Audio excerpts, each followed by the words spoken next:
Now viewers, with the West Asia war coming to a pause following a ceasefire announced by the US President Donald Trump has taken a dig at NATO's role in the conflict. White House Press Secretary Karoline Leavitt said that Donald Trump believes NATO was tested and they failed during the Iran war. And let's take a look. NATO Secretary General Mark Rutte visited the White House with little fanfare on Wednesday, ahead of a meeting with U.S. President Donald Trump.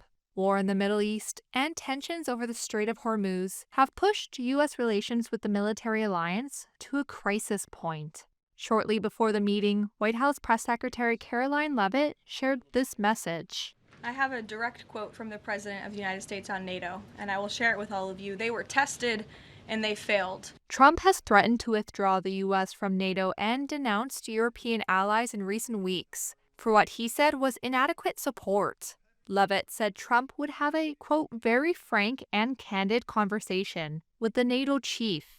Constanza Stelzenmüller with the Brookings Institute in Washington, D.C., said very few policymakers in Europe believe it's possible to change Trump's mind. These visits by senior Europeans, like this one by Mark Rutte, are intended to keep dialogue open, to make sure that Europe doesn't drop completely off the map of this administration.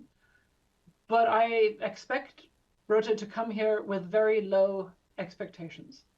What I do think he will really want to ensure is that American promises to continue selling weapons to Europe for passing on to Ukraine will be fulfilled, and that the funds paid by Europeans for those weapons will not be diverted.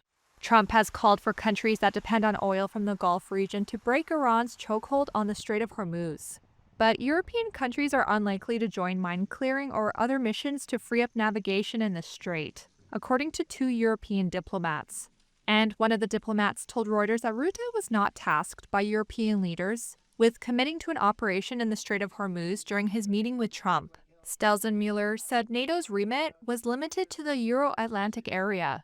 We are back to becoming a territorial defense alliance. And so there is really no way in which NATO allies in Europe, or for that matter, Canada, are obligated to come to the United States aid, especially when there has been zero consultation and zero formal request under NATO procedures, which would require a formal request transmitted to the North Atlantic Council.